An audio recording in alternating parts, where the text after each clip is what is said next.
Welcome everyone. Welcome to my YouTube channel zero association. तो आज एक बहुत ही इंटरेस्टिंग टॉपिक पर मैं बात करने वाला हूँ। तो how to engineers make the impossible structure Burj Khalifa. तो बुर्ज खलीफा का आपने बहुत बार नाम सुना होगा। तो मैंने यहाँ पर इम्पॉसिबल वर्ड जानबूझकर यूज़ किया है बिकॉज अभी आप आगे देखेंगे। तो ये कुछ फैक्ट्स हैं कि इसकी हाइट 828 मीटर है, 163 फ्लोर हैं इसके, जिसको बनाने में लगभग 1.5 बिलियन का खर्च आया है, जो लगभग 114 अरब रुपए के बराबर है। ठीक है। इसमें 58 लिफ्ट्स हैं, 2,957 पार्किंग स्पेस है, 304 होटल हैं, 37 ऑफिस फ्लोर हैं और 900 अपार्टमेंट्स। ठीक है।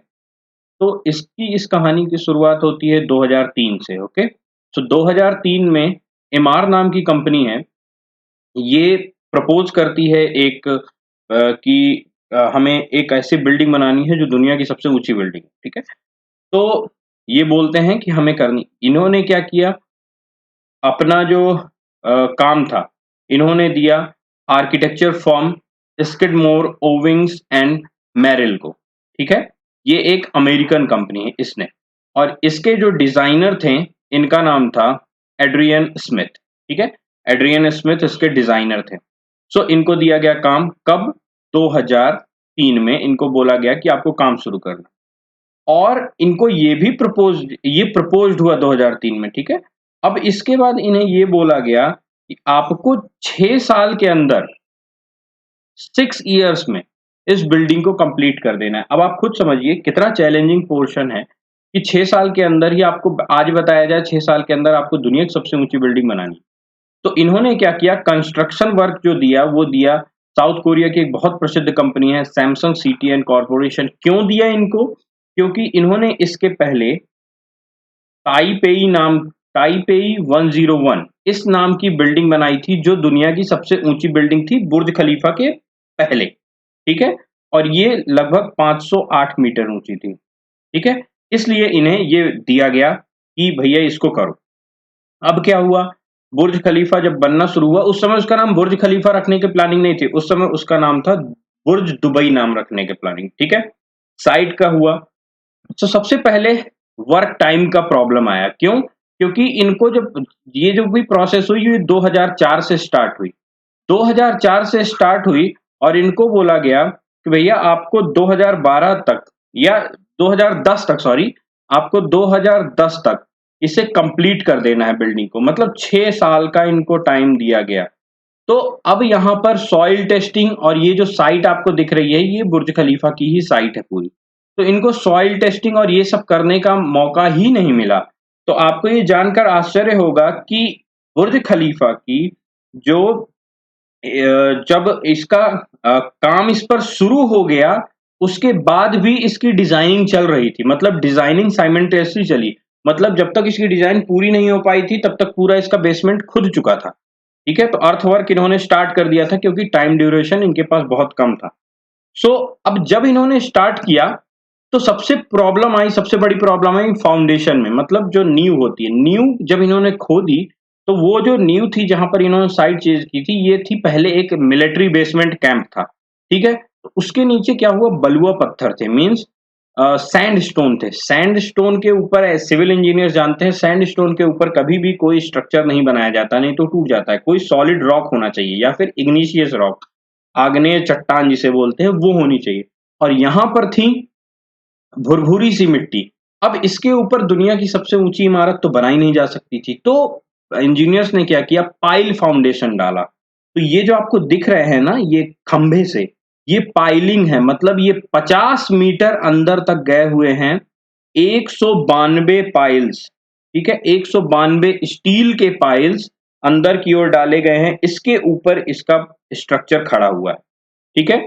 सो ये कुछ इस टाइप में स्ट्रक्चरल डिजाइनिंग थी इसकी। और ये आपको पाइल्स दिख रहे हैं, ये लिखा हुआ है 192 कॉन्क्रीट पाइल्स, और कॉन्क्रीट प्लस स्टील पाइप्स इसके अंदर पूरे डाले गए थे। अब सबसे दिक्कत आई फिर स्ट्रक्चर के ऊपर। जब ये स्ट्रक्चर बनना शुरू हुआ, तो ये डिसाइड नहीं हो पा रहा था, क्योंकि वहां पर गर्मी बहुत है, जिसकी वजह से हवाएं बहुत चलती हैं।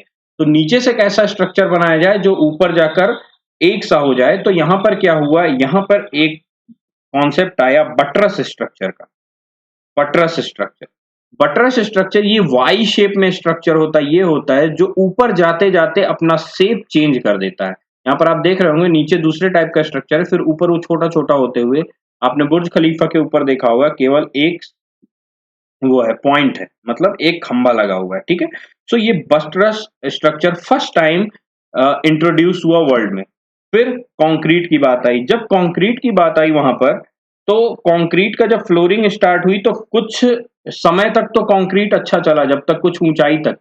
जब कुछ 140 फ्लोर के आसपास बन गए, उसके बाद जब कंक्रीट ऊपर ले जाया जा रहा था तो कंक्रीट सूख जा रहा था। क्यों? क्योंकि कंक्रीट का इनिशियल सेटलिंग टाइम होता है 30 मिनट्स। 30 मिनट्स के आसपास उसको ऊपर ले जाने में ही लग रहा था। आप सोचिए कि नीचे से कंक्रीट को ऊपर अगर आप लिफ्ट के थ्रू भी ले जाएंगे तो काफी टाइम लगेगा, और वो 140 के बाद ऐसा हो रहा था कि वो सूख जा रहा था। तो वहां ये जो 3 आपको दिख रहे हैं ना बड़े बड़े स्ट्रक्चर, ये मोटर हैं, ये दुनिया की सबसे हैवी मोटर्स लगाई गई थी बुर्ज खलीफा में कंक्रीट को ऊपर की ओर ट्रेवल कराने के लिए। तो ये दुनिया की सबसे हैवी मोटर्स है जो ये पाइप के थ्रू कंक्रीट को ऊपर की ओर फ्लो कराती थी। और आपको मैं बता दूं कि कंक्रीट का जो वेट था, ऐसा कहा जाता है कि 1 लाख हाथियों के वजन के बराबर इसका वेट है। तो ये दुनिया की 3 सबसे बड़ी मोटर्स हैं, सबसे पावरफुल मोटर्स हैं जिनको लगाया गया था कंक्रीट को ऊपर पंपिंग करने के लिए। देन इसके बाद क्या हुआ, जब 140 फ्लोर बन गए उसके बाद एक और प्रॉब्लम आने लगी, हाइट की प्रॉब्लम। उस हाइट की प्रॉब्लम से में क्या हुआ कि कुछ और 140 जब इन्होंने फ्लोर बना लिए तो इन्होंने हाईएस्ट बिल्डिंग होने का रिकॉर्ड भी तोड़ दिया। फिर इसके बाद क्या हुआ कि बहुत सारे वर्कर्स ने मना कर दिया कि हम इतनी ऊंचाई पर काम नहीं कर पाएंगे, क्योंकि ये लिफ्ट जो थी इस पर लोगों को रहना था, उनको वर्क करना था। उन्होंने मना कर दिया, 120 फ्लोर के बाद उन्होंने मना कर दिया कि हम नहीं कर पाएंगे। सो इन्होंने फिर से नए-नए वर्कर्स को ढूँढा दूसरे-दूसरे दुनिया भर में, और ऐसे बहुत सारे वर्कर्स के आपको वीडियो भी मिल जाएँगे, जिनमें से एक वर्कर तो ऐसा था जो लिफ्ट में ही सोता था, 24 घंटे लिफ्ट में ही रहता था वो। ये सॉरी इसमें जो क्रेन थी इसी में ही रहता था वो, और उनको हाइट से बिल्कुल भी डर नहीं था। तो ऐसे-ऐसे लोगों को फिर से उन्हें लाना पड़ा। तो ये हाइट की प्रॉब्लम सॉल्व हुई। फिर विंडो ग्लासेस की बात हुई। क्या हुआ जब ये बन के स्ट्रक्चर पूरा खड़ा हो गया, ये तो इसके बाद क्या हुआ, यहाँ पर काँच लगवाने जाने थे। जब काँच लगने की बात आई तो 24,000 काँच विंडो पैनल्स लगने थे।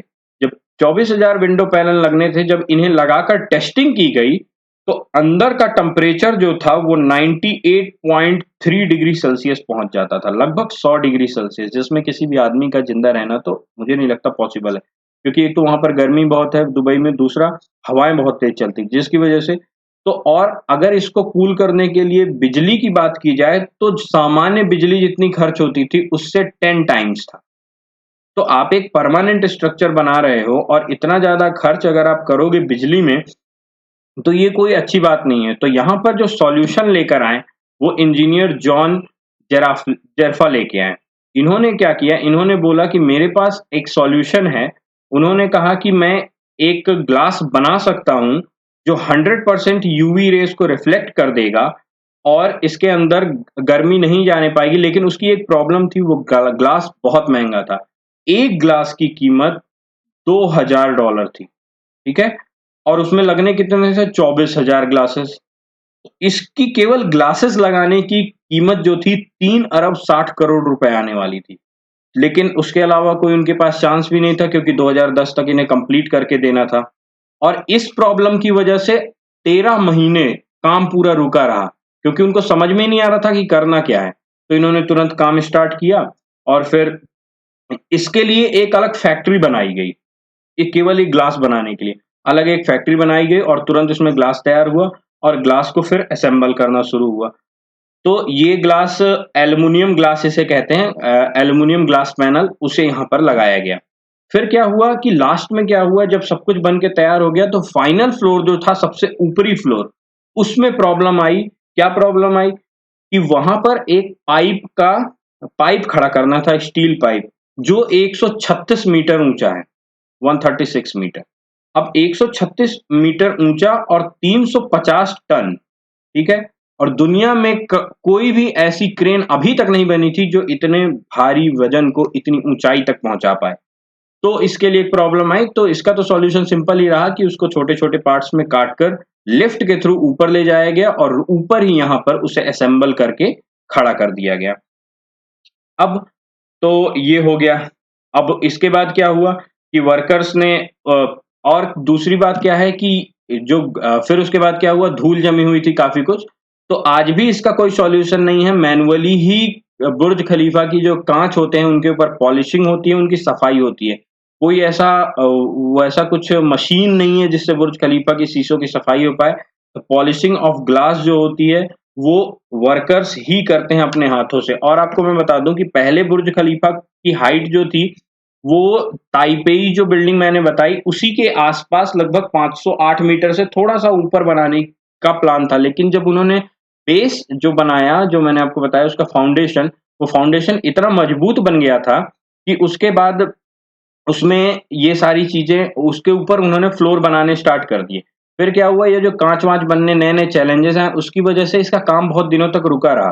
तो वहाँ के जो राष्ट्रपति हैं, खलीफा बिन ज़ैद बिन सुल्तान अल नहयान, इन्होंने वहाँ पर हेल्प की पैसे देकर कि आप इस बिल्डिंग को ऊपर बनाइए। पहले बुर्ज खलीफा का नाम बुर्ज दुबई रखा जाने वाला था, बट उनके सम्मान में इसका नाम बुर्ज खलीफा रखा गया। तो ये पूरा एक फैक्चुअल और एक इंजीनियरिंग फैक्ट्स मैंने आपको बताएँ कि कैसे-कैसे बुर्ज खलीफा बना। So thank you. अगर आपको और भी किसी टॉपिक्स कोई इंटरेस्टिंग टॉपिक आपको लगता है जिस पे मुझे वीडियो देनी चाहिए, सो आप मुझे कमेंट्स पे बता सकते हैं। So goodbye, thank you.